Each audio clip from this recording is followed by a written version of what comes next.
بسم اللہ الرحمن الرحیم۔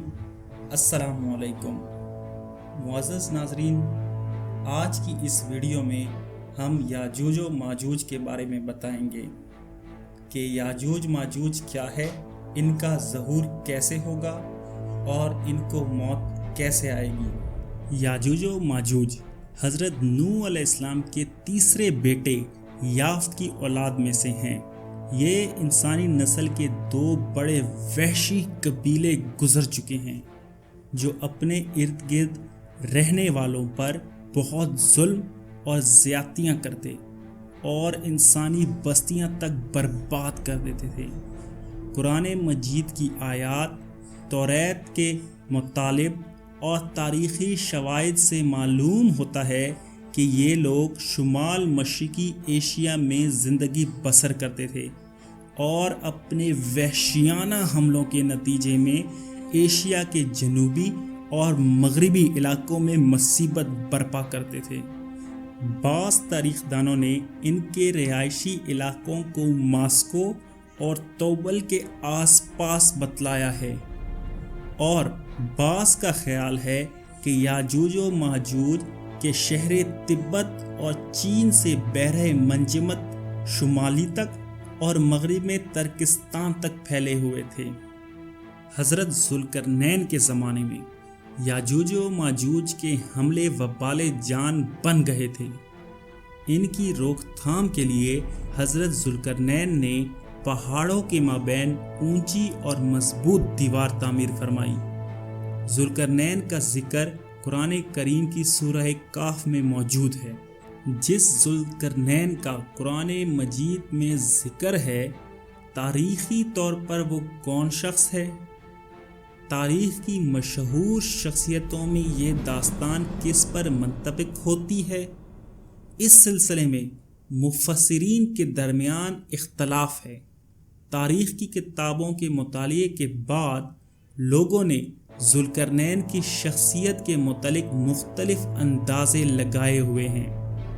بہت سے قدیم علماء اور مفکر سکندر اعظم کو ہی ذوالقرنین مانتے ہیں، مگر بعض اس کا انکار کر کے یہ دلیل پیش کرتے ہیں کہ ذوالقرنین دراصل حضرت سلیمان علیہ السلام کا خطاب تھا۔ کچھ جدید زمانے کے مفسر و مفکر ذوالقرنین کو قدیم ایرانی بادشاہ سائرس اعظم کا دوسرا نام قرار دیتے ہیں، مگر بہرحال ابھی تک یقین کے ساتھ کسی شخص کو اس کا مصداق نہیں ٹھہرایا جا سکتا۔ ذوالقرنین کی بابت قرآن نے صراحت کی ہے کہ وہ ایسا حکمران تھا جس کو اللہ نے اسباب و وسائل کی فراوانی سے نوازا تھا۔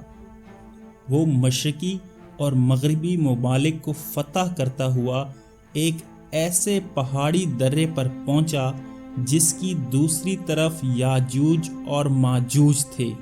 قرآن کریم کی سورہ کہف میں بحوالہ یاجوج ماجوج ذوالقرنین کے حالات بیان کرتے ہوئے فرمایا گیا ہے کہ جب وہ اپنی شمالی مہم کے دوران پہاڑوں کے درمیان پہنچا تو وہاں اسے ایسی قوم ملی جس کی زبان ناقابل فہم تھی۔ تاہم جب ترجمان کے ذریعے گفتگو ہوئی تو انہوں نے عرض کیا کہ یاجوج ماجوج اس سرزمین پر فساد پھیلاتے ہیں۔ حضرت ذوالقرنین نے اس قوم کو یاجوج ماجوج کی یلغار سے بچانے کے لیے دیوار بنائی، اور جو دیوار بنائی گئی وہ کوئی خیالی اور مانوی نہیں بلکہ حقیقی اور حسی ہے، جو کہ لوہے اور پگھلے ہوئے تانبے سے بنائی گئی تھی، جس سے وقتی طور پر یاجوج ماجوج کا فتنہ دب گیا۔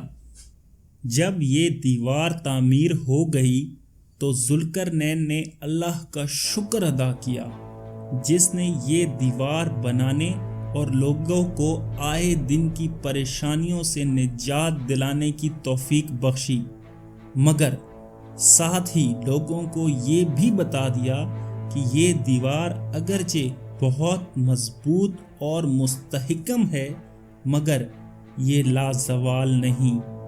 جو چیز بھی بنی ہے بالآخر فنا ہونے والی ہے، اور جب میرے رب کے وعدے کا وقت قریب آئے گا تو وہ اس کو پیوند خاک کر دے گا، اور میرے رب کا وعدہ برحق ہے۔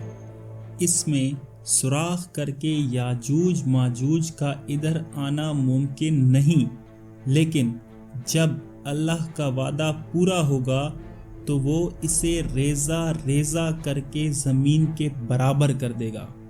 اس وعدے سے مراد قیامت کے قریب یاجوج ماجوج کا ظہور ہے۔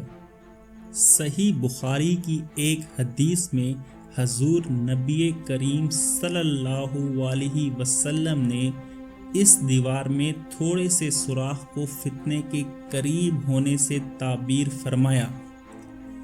ایک اور حدیث میں آتا ہے کہ یاجوج ماجوج ہر روز اس دیوار کو کھودتے ہیں اور پھر کل کے لیے چھوڑ دیتے ہیں، لیکن جب اللہ کا حکم ہوگا تو پھر وہ کہیں گے کل انشاءاللہ اس کو کھودیں گے، اور پھر دوسرے دن وہ اس سے نکلنے میں کامیاب ہو جائیں گے اور زمین میں فساد پھیلائیں گے، یعنی انسانوں کو بھی کھانے سے گریز نہیں کریں گے۔